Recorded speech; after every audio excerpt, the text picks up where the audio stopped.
Hi children, hope you are all fine. Today we are going to study some important points from the lesson Motion, Class 9 Physics. What is this motion? Motion is nothing but the change in position of an object with respect to time. In our surroundings, we are able to see different types of motion. We are able to see the motion of birds. We are able to see the motion of vehicles. And we are also able to see the motion of animals around us. Even blood in our arteries and veins are also in constant motion. The planets are revolving around the sun. And we know that how do we get day and night? We get day and night because of the rotation of the earth and because of the revolution of the earth around the sun. In some cases, we get indirect evidences of motion. For example, when the air is blowing, we can feel the presence of air by seeing the leaves moving, by seeing the branches moving. And we can also have some kind of feelings like this. Suppose we are moving in a bus. We can see that the people who are standing on the road and the trees on the road are moving. But for the people who are standing on the road, the bus along with the passengers are moving. So these are some indirect evidences of motion. Some motions are controllable and some motions are uncontrollable. Uncontrollable motion like earthquake, tsunami, etc. And controllable motion, we can control the motion of water to generate hydroelectricity. In this lesson, we are going to study about the motion of object in a straight line, and we are going to express it in the form of some simple equations and graphs. The first and foremost thing for describing motion is we need a reference point. What is this reference point? Reference point is also called as origin. We should know the starting position. Only then we can describe the motion. For example, suppose your school is 2 kilometers north to the railway station. Then with reference to the railway station, your school is 2 kilometers north. That is, the railway station is taken as the reference point. So there should be an origin. In order to describe motion, we need an origin. Now let us describe motion in a straight line. Suppose an object is starting its motion from A, passing through B and reaching C. Then what is the total path length covered when it is reaching C? The total path length covered is 9 kilometers. And again, if it is coming back to the position B, then what will be the total path length covered? It will be 9 plus 4, which is equal to 13 kilometers. The total path length covered by an object is called a distance. Distance is a scalar quantity. Now you will ask, what is this scalar quantity? There are two types of physical quantity, scalar quantity and vector quantity. Scalar quantity depends upon only magnitude. Vector quantity depends upon both magnitude and direction. So distance is a scalar quantity. The unit of distance is meter. If you want to find out the shortest distance, then what will be the shortest distance? It is obtained by finding out the difference. That is 9 minus 4, which is equal to 5.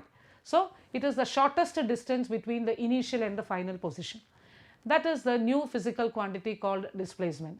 Displacement is the shortest distance between the initial and the final position.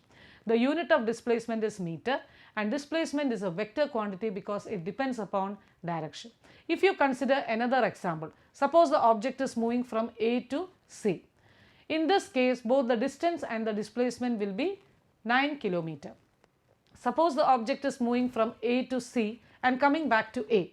In that case, the distance will be 18 kilometers and the displacement will be 0 because the initial and the final position is same. I hope you have understood what is the basic difference between distance and displacement. Suppose the vehicle is covering 5 meters in 2 seconds, another 5 meters in 4 seconds and another 5 meters in 6 seconds. In that case, the object is covering equal distances in equal interval of time, and that is called as uniform motion. If an object is covering unequal distances in equal interval of time, then it is called as non-uniform motion. There are two types of motion, uniform motion and non-uniform motion. You all love watching cricket. In the cricket, you can see the bowling speed. And what is the speed? And you may all travel through the national highway. You can see the signboards showing the speed limit. So you will be wondering, what is the speed limit? Speed limit, what is the speed? Speed, how can you calculate the speed? A more powerful vehicle will cover more distance in less time, and a less powerful vehicle will take more time to cover the same distance. So how can you calculate the rate of motion? Rate of motion can be calculated by a new physical quantity that is called as speed. What is the speed? Speed is distance travelled by time taken. Again, speed is a scalar quantity. The unit of speed is meter per second. In non-uniform motion, speed will be calculated in the form of average speed. What is this average speed? Average speed is total distance travelled by total time taken. Now, it will be more precise if you describe the speed along with the direction. In that case, we introduce a new physical quantity that is called as velocity. Velocity is nothing but it is speed in a definite direction. Velocity depends upon both speed and direction. If there is a change in the speed or if there is a change in the direction, there will be a change in the velocity. Velocity is a vector quantity. Unit of velocity is meter per second. And in case of non-uniform motion, average velocity will be calculated in the same way how we calculate the average speed. It is given by total displacement by time taken. That is, in case of uniform motion, velocity is given by the expression, that is, average velocity is given by u plus v by 2, where u is the initial velocity, v is the final velocity. Suppose an object is moving in a uniform motion. In that case, the object is moving with the same velocity throughout. In that case, what is the change in velocity? The change in velocity will be 0. But if the object is moving in a non-uniform motion, in that case there will be a change in velocity. Now we introduce another one physical quantity called acceleration. Acceleration is nothing but it is the rate of change of velocity, and it is given by the expression a is equal to v minus u by t, where v is the final velocity, u is the initial velocity and t is the time. The unit of acceleration is meter per second square. Acceleration is a vector quantity, and acceleration is positive if it is in the direction of motion.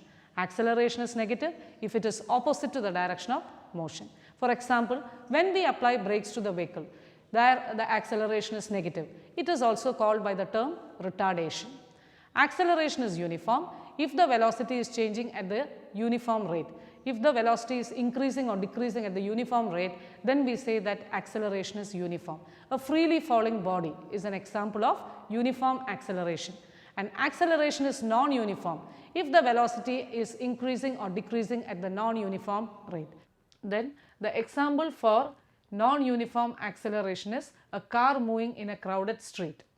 I hope you have understood all these terms that we studied today. First, we studied what is motion. Motion is the change in position with respect to time. Then we studied about two physical quantities, distance and displacement. Distance is the total path length covered by an object. Displacement is the shortest distance between the initial and the final position. Distance is a scalar quantity, displacement is the vector quantity, and the unit of distance and displacement is meter. Then we studied about speed. Speed is the distance travelled by time taken. Unit of speed is meter per second, it is a scalar quantity. Then we studied about velocity. Velocity is speed in a definite direction. The unit of velocity is also meter per second, it is a vector quantity. Then we studied about acceleration.